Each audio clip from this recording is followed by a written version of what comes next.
¿Cómo están, queridos hermanos? Reciban un saludo. Esta es mi familia, mi hermana Margarita Sánchez, mi sobrina Elizabeth López, mi nombre es Carlos Sánchez.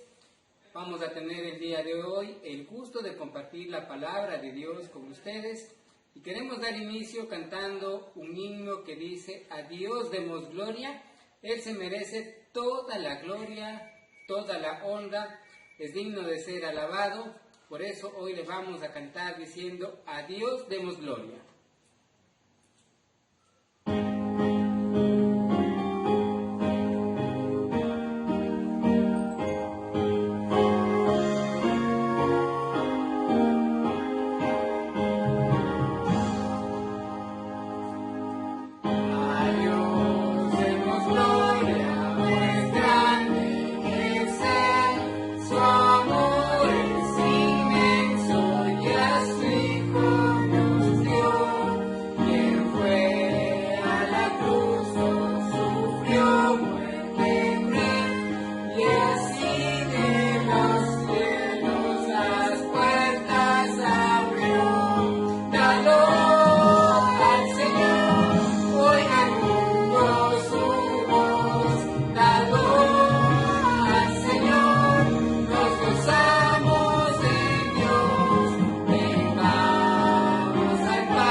Que acabamos de cantar. A Dios demos gloria. Toda la gloria y la honra debe ser para nuestro Dios. Hoy vamos a cantar otra canción. Esta se llama Sana nuestra tierra. Justo en estos momentos que estamos pasando por esta epidemia en nuestro país, estamos pidiendo que sane nuestra tierra.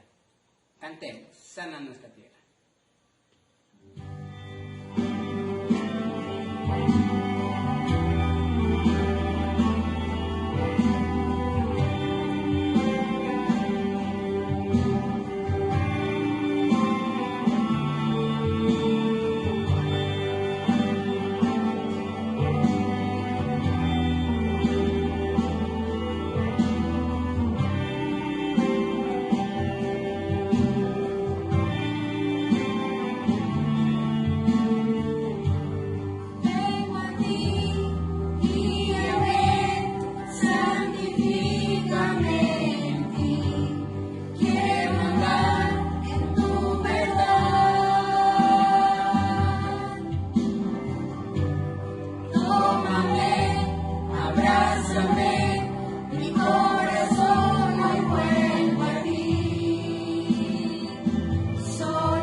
mensaje de esta mañana. Está basado en el libro de Oseas, capítulo 1, versículos del 1 al 11. Vamos a orar para que sea Dios guiándonos y podamos salir alimentados de su palabra, que sea Dios hablando en nuestros corazones. Oremos. Amado Padre, que mora en las alturas de los cielos, gracias Señor por un día más de vida. Pero más que nada queremos agradecerle, amado Padre, por la bendición de haber sido salvos, por la bendición de tenerle como nuestro Padre. Amado Padre, muchas gracias. Te pedimos, Padre bendito, que en esta mañana, Señor, sea usted hablando al corazón de cada uno de nosotros. Sea usted mostrando lo que está mal en cada uno de nosotros. Y si hay una persona que no ha recibido al Señor Jesucristo como su Salvador, sea su Santo Espíritu convenciéndolo de pecado, de justicia y de juicio. Padre, le pedimos, Señor, que cada día nuestra confianza aumente más en usted y que cada cosa que hagamos sea para su honra y su gloria. Padre, se lo pedimos esto y quiero pedirle también, Padre bendito, que no sea yo hablando, sino que sea solamente el instrumento que usted usa, Padre bendito. Amado Padre, se lo pido esto en el nombre de mi Señor y Salvador Jesucristo. Amén. Bien, vamos a ver el mensaje de esta mañana. Se titula Esperanza para un pueblo fracasado. Como dije, está basado en el libro de Oseas. ¿Cómo se siente cuando uno es defraudado? Uno tiene razones para abandonar y desechar, ¿verdad? Como también está la otra opción, uno tiene la oportunidad de perdonar. Pero la pregunta ahora es, ¿cómo se siente cuando ha sido defraudado varias veces? Le defraudaron la primera vez, dio la oportunidad de perdonar, perdonó, pero le vuelven a defraudar. Y vuelve a perdonar y vuelven a defraudarle. ¿Cómo se siente uno cuando ha sido defraudado vez tras vez, una tras de otra? Ahora vamos a ver que Dios ha sido defraudado por la nación de Israel no una ni dos veces, sino que siempre ha sido defraudado. La pregunta que se nos presenta ahora es, ¿qué hará Dios con este pueblo? Este pueblo que lo está defraudando vez tras vez. Dios envía a sus profetas para decirle, están yendo por el camino equivocado, están haciendo lo malo, pero el pueblo insiste y insiste. Ahora Dios tiene el poder para desecharlos y exterminarlos en un momento. O también puede perdonar y seguir siendo defraudado. Si perdona una vez más, va otra vez a seguir defraudado. Ahora vamos a ver en el libro de Oseas lo que Dios hace con este pueblo. Para no ser defraudado más, ni seguir tampoco en este ciclo vicioso de perdonar y defraude, perdonar y defraude. ¿Cómo defraudaba Israel a Dios? Esa es una pregunta.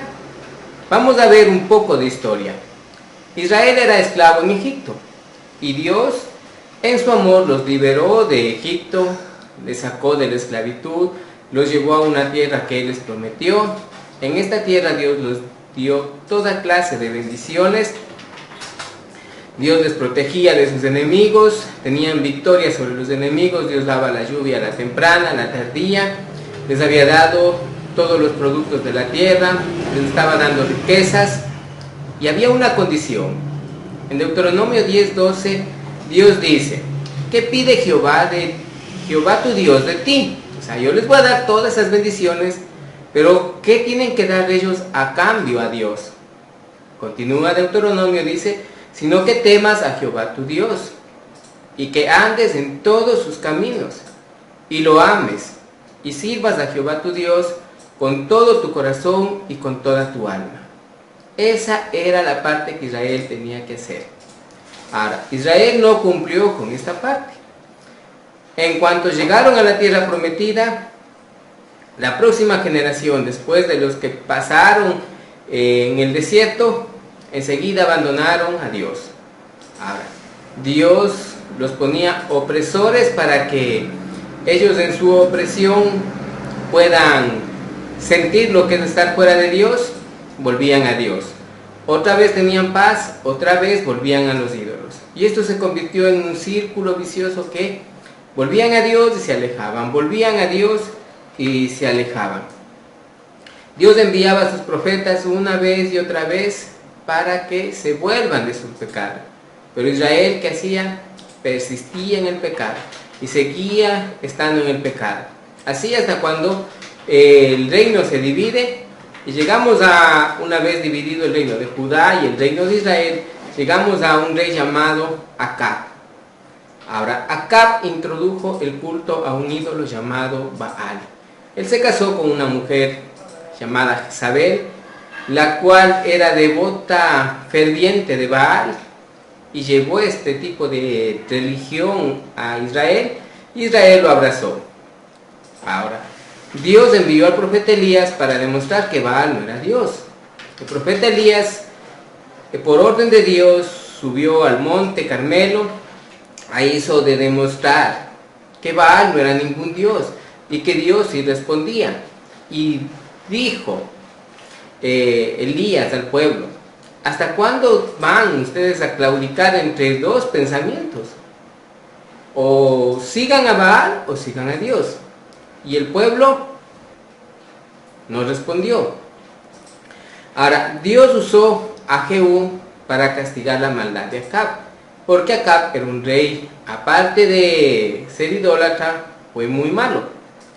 Y Jehú acabó con la descendencia de Acab, y acabó también con el culto a Baal.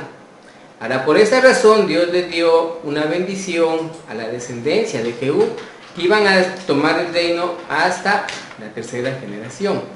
Ahora, Jehú exterminó el culto a Baal, pero no se volvió a Dios. Jehú exterminó el culto a Baal, pero él se volvió a los becerros que Jeroboam había puesto en Israel, y era causa de pecado, y era causa de alejamiento, y salió de un mal para caer en otro. ¿Qué más hizo Jehú? Jehú hizo alianzas con las naciones extranjeras. Esto hacía que aumente la riqueza.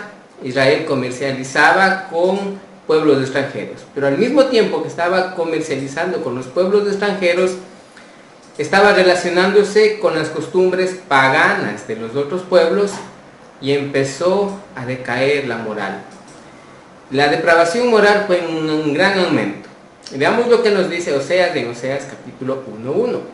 Dice: palabra de Jehová que vino a Oseas, hijo de Beeri, en días de Usías, Jotán, Acaz, Ezequías, reyes de Judá, y en días de Jeroboam, hijo de Joás, rey de Israel. Oseas predica en los días de Jeroboam, hijo de Joás. ¿Por qué Dios nos pone el padre de Jeroboam? Es la razón. Joás puso a su hijo Jeroboam. La pregunta es: ¿por qué puso ese nombre? Si ustedes se recuerdan, Jeroboam primero, el primer rey de Israel, fue el que inició el culto a los becerros, y así apartó al pueblo de Israel de Dios. Joás entregó tanto a la adoración de los becerros que quiso honrar al fundador de esta religión, poniendo el nombre del fundador de esta religión a su hijo. Ahora, Israel estaba entregado no solamente a la adoración de los becerros, estaba entregado a la adoración de Baal. El sistema real no era a Baal, pero sí a los becerros. Pero el pueblo estaba en una mezcla, y adoraban a los becerros, adoraban a Baal, y también iban a sacrificar a Jehová. Vivían en lo que se llama adulterio espiritual. Estaban con uno y con otro. Ahora, Dios no va a desechar a Israel. Él tiene todo el derecho para hacerlo. Israel rompió ese pacto y tiene todo el poder para hacerlo, pero Dios no lo va a hacer. Pero tampoco Dios va a permitir que sigan defraudándolo, que sigan en este adulterio espiritual. Dios va a hacer que Israel deje definitivamente a los ídolos. Y la pregunta es: ¿cómo va a lograr esto? O sea, Dios va a hacer un cambio en la nación de Israel, que ellos dejen de ser idólatras totalmente y lo adoren a Él. En primer lugar, va a hacer esto apartándose de Israel para que ellos experimenten lo que es seguir a los ídolos. Recuerden, los judíos, o sea, los israelitas estaban diciendo, recibimos bendiciones de Baal, recibimos bendiciones de los ídolos. Todo lo que Dios les daba, estaban dando crédito a los ídolos. Dios dice, a ver, les voy a dejar. Ya no les voy a seguir dando estas bendiciones a ver si sus ídolos verdaderamente les están bendiciendo. Esa es una parte de lo que va a hacer. La segunda parte es que Dios se va a acercar a Israel para que experimenten lo que es servirle a Él. Entonces Israel va a experimentar dos cosas. La primera, estar fuera de la bendición de Dios y va a experimentar lo que es estar sirviendo a los ídolos y no recibir ninguna bendición. Y la segunda, va a acercarse Dios a ellos y van a experimentar lo que es servir al Dios verdadero. Entonces vamos con la primera parte. ¿Cómo Dios va a curar a su pueblo de la idolatría definitivamente? Dijimos que apartándose de Israel para que experimenten lo que es servir a los ídolos. Dios había sido muy bueno con la nación de Israel.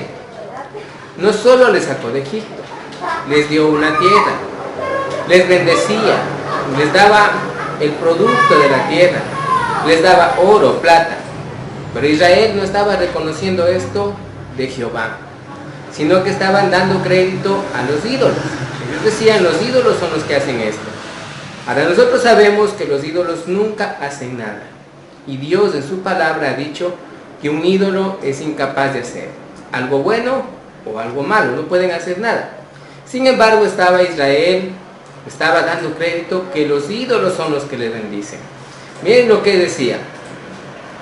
Y ella no reconoció que yo le daba el trigo, el vino y el aceite, y que le multiplicaba la plata y el oro que ofrecía a Baal.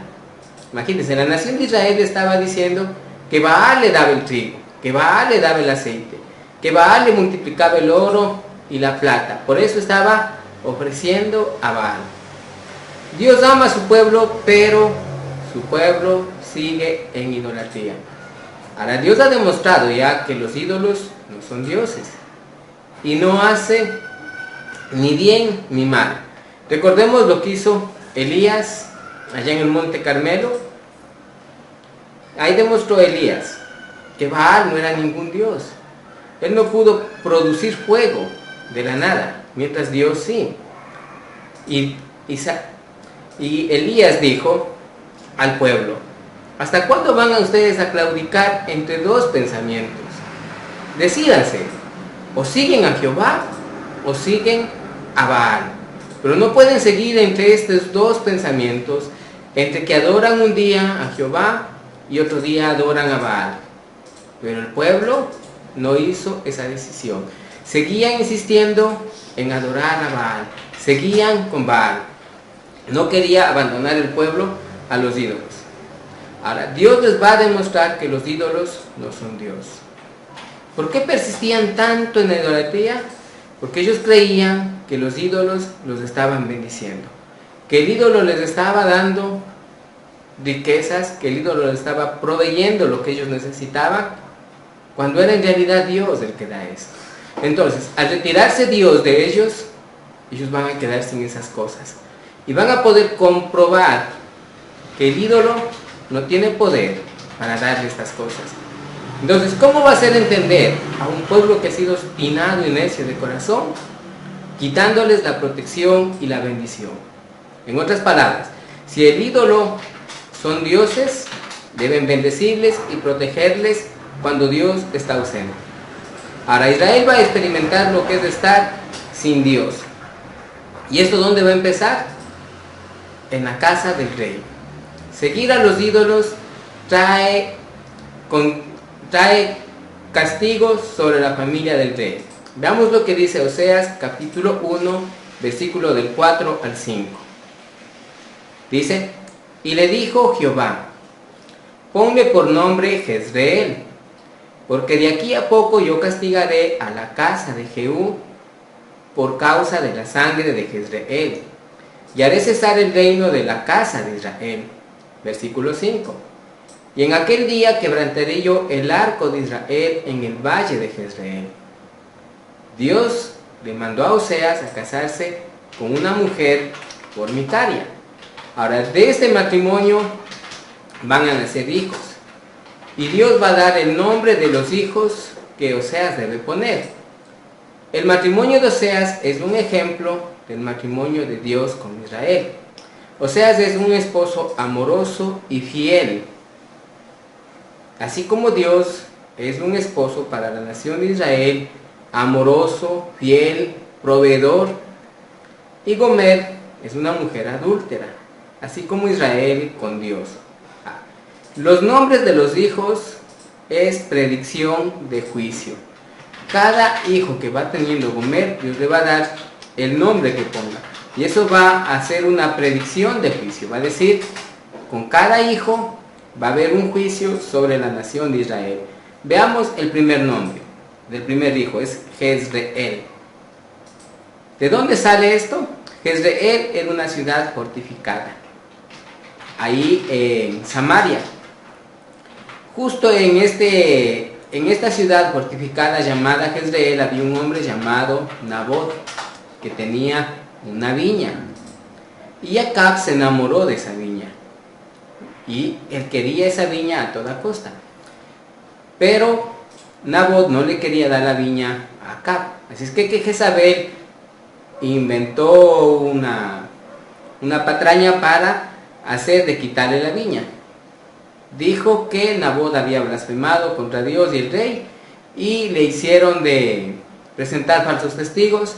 Total, le mataron a Nabot y Acab poseyó esa viña.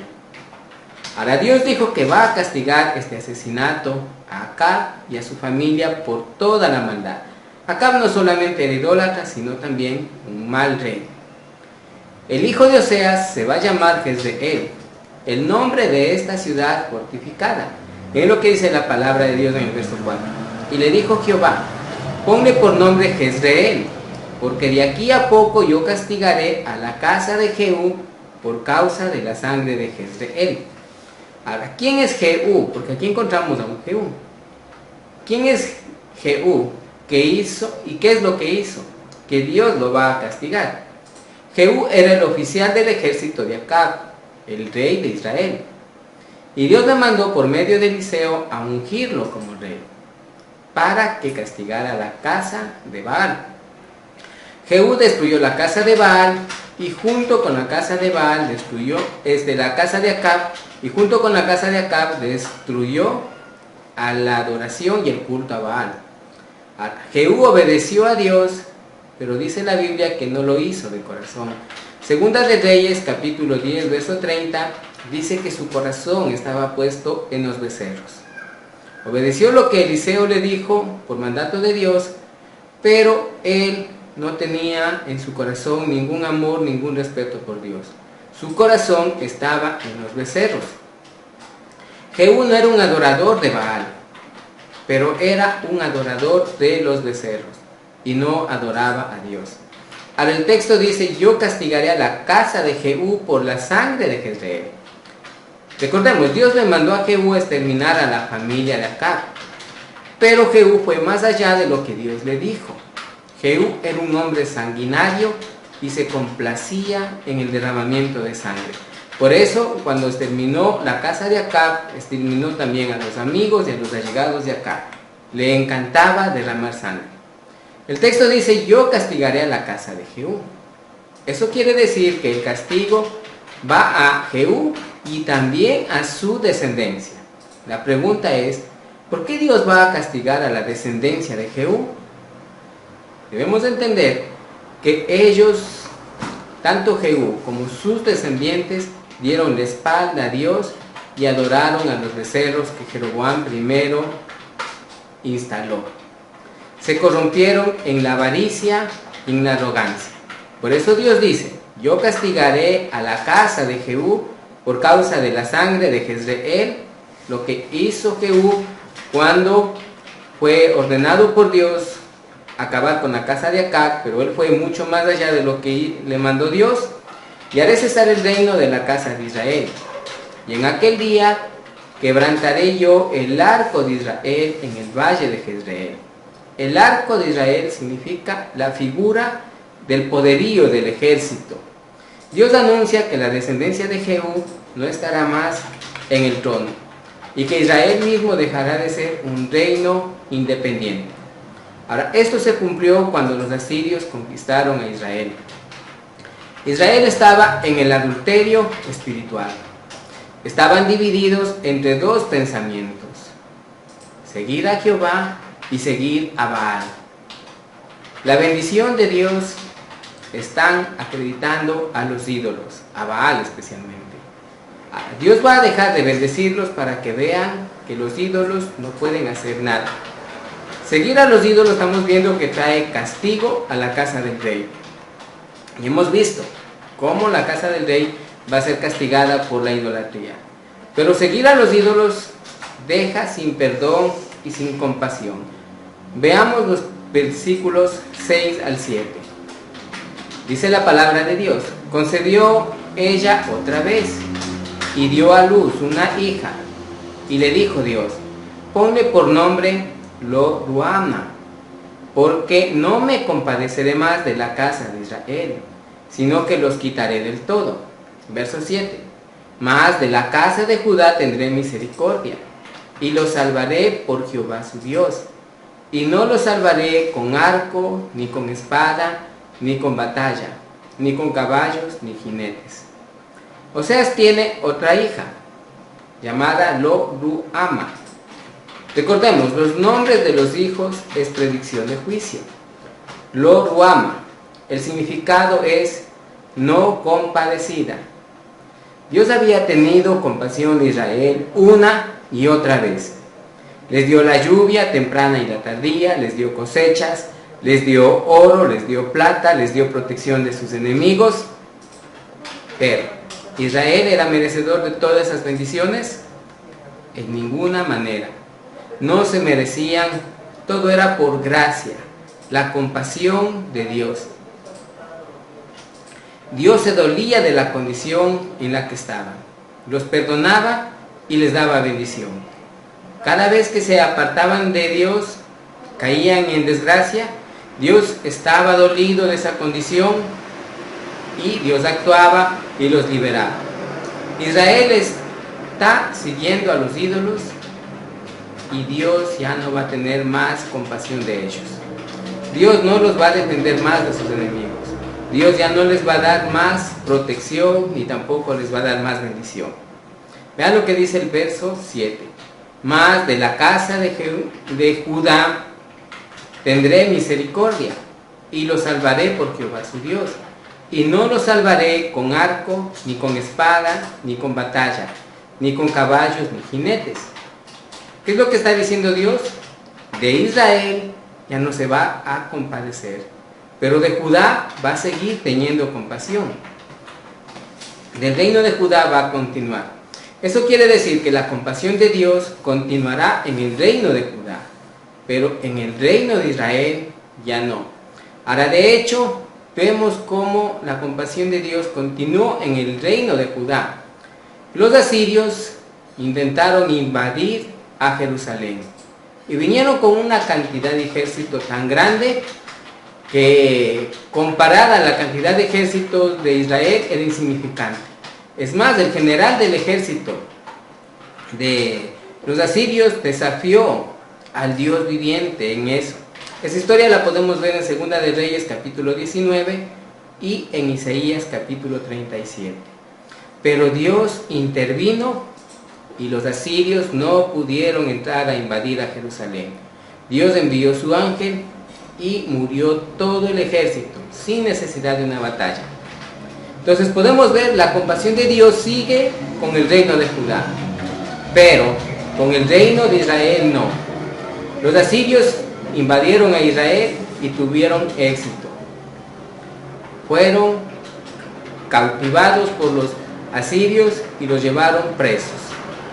Cuando uno estudia esa historia, es bien triste y amargo cómo se llevaron los asirios a los judíos en cautiverio. Bien, continuamos adelante. Estamos viendo que seguir a los ídolos trae un castigo sobre la casa del rey. Seguir a los ídolos también deja sin perdón y compasión sobre el pueblo. Pero aún más grave, seguir a los ídolos causa una división completa entre Dios e Israel. Veamos los versos 8 y 9 de Oseas 1. Dice el verso 8. Después de haber destetado a Lo-ruhama, concebió y dio a luz un hijo. Y dijo Dios, ponle por nombre Lo-ammi, porque vosotros no sois mi pueblo, ni yo seré vuestro Dios. Oseas tiene otro hijo, el nombre es Lo-ammi. Recordemos, los nombres de los hijos de Dios es una predicción de juicio. Lo-ammi significa no pueblo mío. ¿Qué es lo que está pasando aquí? Vamos a tener un poquito de recuerdo de historia. En el libro de Éxodo, capítulo 19, verso 1 al 8, hay un pacto entre Dios y la nación de Israel. Dios dice que Él va a ser el Dios de la nación de Israel, que los va a cuidar, los va a proteger, Él va a ser su protector. Pero la nación de Israel tiene que ser de Dios, ellos tienen que adorar solo a Dios. Esto se podría comparar como un matrimonio entre Dios y la nación de Israel. Digamos que en Éxodo 19 es el matrimonio entre Dios y la nación de Israel. Ahora, Israel ha quebrantado el pacto yéndose tras los ídolos, tras toda clase de ídolos, los becerros, Baal y un poco de ídolos más. Israel ha dado la espalda y se ha ido tras de esos ídolos. Se compara como un adulterio espiritual. Entonces aquí hay un adulterio, hay una infidelidad, y esa es una base para que Dios pueda acabar con el matrimonio. Mejor dicho, ese matrimonio se acabó. Fueron ellos mismos los que destruyeron el matrimonio y se terminó. Veamos lo que dice el verso 9. Y dijo Dios, ponle por nombre Lo-ammi, porque vosotros no sois mi pueblo, ni yo seré vuestro Dios. Jehová deja de ser el Dios de Israel. ¿Vamos entendiendo lo que está pasando? Israel deja de ser el pueblo de Dios. Aquí se terminan las relaciones de Dios e Israel. Podemos ver, estamos ante un pueblo en un fracaso total. La separación de Dios e Israel. Estas son las consecuencias de la idolatría. Ahora, ¿habrá esperanza para Israel? ¿Ese es el fin de Israel? Recordemos que Dios iba a hacer algo para que Israel deje la idolatría. La primera cosa que iba a hacer era apartarse de la nación para que ellos experimenten lo que es estar bajo el servicio de los ídolos sin recibir ninguna bendición, y cayó consecuencias sobre ellos, sobre su rey, sobre la nación mismo, y la última consecuencia es que quedaron separados definitivamente de Dios y ellos. Ahora, la segunda cosa que Dios iba a hacer para acabar con la idolatría era acercarse a Israel para que ellos experimenten lo que es seguir al Dios verdadero. Lo encontramos en los versos del 10 al 11. Recapitulemos. Israel, con sus adulterios, causó el divorcio con Dios. El pacto que se hizo en el monte Sinaí quedó roto. Ahora, ¿cuál es el futuro de Israel de aquí adelante? Vamos a ver que Dios en su gracia ha hecho un nuevo pacto. El pacto hecho en el Sinaí quedó roto. La nación de Israel lo rompió, lo violó. Veamos lo que dice Jeremías capítulo 31, verso 31 al 33. Dice la palabra de Dios, verso 31. He aquí que vienen días, dice Jehová, en los cuales haré nuevo pacto con la casa de Israel y con la casa de Judá. No como el pacto que hice con sus padres el día que tomé su mano para sacarlos de la tierra de Egipto, porque ellos lo invalidaron mi pacto, aunque fui yo un marido para ellos, dice Jehová. Pero este es el pacto que haré con la casa de Israel después de aquellos días, dice Jehová. Daré mi ley en sus mentes y la escribiré en su corazón, y yo seré a ellos por Dios, y ellos me serán por pueblo. Ahora, el escritor a los Hebreos hace referencia a este pacto en el capítulo 8. Si uno lee el capítulo 8 del libro a los Hebreos, va a ver que el escritor a los Hebreos está haciendo referencia a este nuevo pacto. En el capítulo 9, el mismo escritor a los Hebreos está haciendo un contraste entre el antiguo pacto y el nuevo pacto.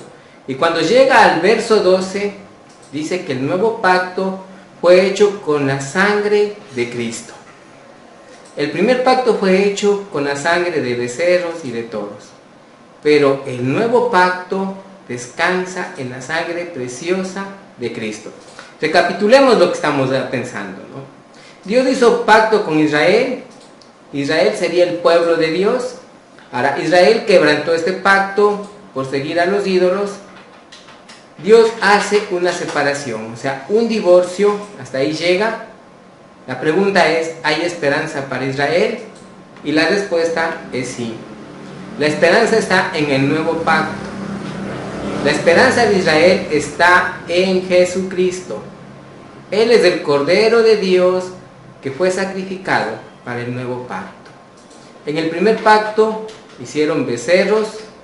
En el segundo pacto fue la sangre preciosa de Jesús que fue derramada. Ahora, ¿cuándo es la esperanza para Israel? Cuando Israel reconozca a Jesús como su Mesías. Y miren lo que va a suceder cuando la nación de Israel reconozca a Jesús como su Mesías. Oseas capítulo 1, versos 10 al 11 dice: con todo, será el número de los hijos de Israel como la arena del mar. ¿Recuerda qué le prometió Dios a Abraham? Dijo, tu descendencia será como la arena del mar. Si ellos reconocen a Jesús como su Señor, como su Mesías, van a cumplir eso, que no se pueda medir ni contar. Y en el lugar donde les fue dicho, vosotros no sois pueblo mío, recordemos el divorcio entre Dios y la nación, les será dicho, sois hijos del Dios viviente. Verso 11, y se congregarán los hijos de Judá y de Israel. Recuerden, en ese momento estaban separados el reino de Judá y el reino de Israel, y nombrarán un solo jefe, y subirán de la tierra, porque el día de Jezreel será grande. En base a la aceptación de Jesús como su Mesías, tendrán, en primer lugar, una restauración nacional. Las promesas hechas a Abraham se cumplirán. También tendrán restauración espiritual completa. Tendrán, dice el texto, un solo rey. Esa es la referencia al Señor Jesús. Todos van a reconocer a Jesús como su Mesías. Ahora, todas estas promesas son futuras. Dios va a lograr esto. Vamos a hacer una aplicación de lo que hemos venido viendo en el libro de Oseas. ¿Qué aprendemos nosotros de este pasaje? ¿Qué lecciones puede sacar la iglesia de esto?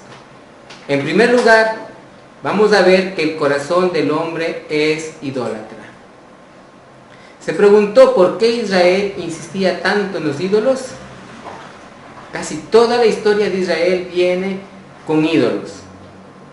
Bueno, ellos creían que Baal es el dios de las riquezas. Para la mente del judío, Baal les daba el trigo, Baal les daba el aceite, Baal les multiplicaba el oro, la plata. Veamos a nuestro tiempo. Los cristianos no tenemos una estatua que represente a Baal o que represente a otra cosa. No nos estamos arrodillando ante una imagen. Pero los cristianos estamos viendo al trabajo como la fuente de nuestro ingreso. Para el cristiano, Baal es la fuente del ingreso económico. Seamos honestos, ¿cómo nos afectó esta cuarentena? Este tiempo que hemos estado sin esa fuente de ingreso, ¿pudimos tener la misma paz y la misma seguridad que antes? ¿O nos golpeó, nos estresó, se apoderó el estrés porque no estamos trabajando, porque no estamos en las mismas actividades económicas que estábamos antes? Israel pensaba que Baal era el sustento.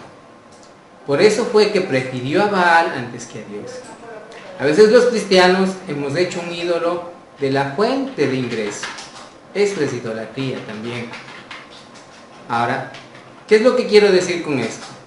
No quiero decir que dejemos de trabajar, sino que miremos al trabajo o a la fuente de ingreso como el canal de bendición que Dios da.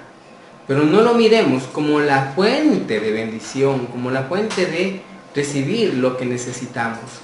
La Biblia dice que Dios es el que provee. Mi Dios pues suplirá todas las cosas que os haga falta. Pero Dios a veces decide utilizar estos medios como es el trabajo. Y el problema es que nuestro corazón se apega al trabajo y no a Dios. Estamos viendo las lecciones que podemos aprender de Oseas capítulo 1, versos del 1 al 11. Y en primer lugar vemos que el corazón del hombre es idólatra. Somos idólatras. Segunda lección, la idolatría trae sus consecuencias. Por un momento, pongámonos en este puesto. Yo soy un hombre que dependo del negocio o del trabajo. Eso es idolatría. No estoy dependiendo de Dios. Yo debo depender de Dios y ver al trabajo como el canal de bendición, no como la fuente. Ahora, ¿qué pasa si yo estoy viendo a mi trabajo o a mi negocio como la fuente de mi ingreso? Nada es seguro en esta tierra. Podemos ver, esta cuarentena ha cerrado muchos negocios, han habido despidos de muchas personas, el país mismo está quebrándose. Si yo soy un idólatra, va a ser el momento de quiebre en este momento. La idolatría me va a pasar una factura. Ahora, pongamos del otro lado. Yo dependo de Dios. Al trabajo le miro solo como el canal por el cual Dios me está bendiciendo. Yo no voy a sufrir en esta situación. ¿Por qué? Porque Dios no cambia. Dios es el mismo. Dios pudo bendecirme antes de la cuarentena, lo va a hacer en esta cuarentena. Dios puede bendecir en tiempos buenos, puede bendecir en tiempos malos.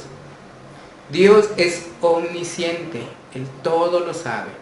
Sabe qué es lo que necesito, sabe de dónde conseguirlo. Pero más que nada Dios es todopoderoso.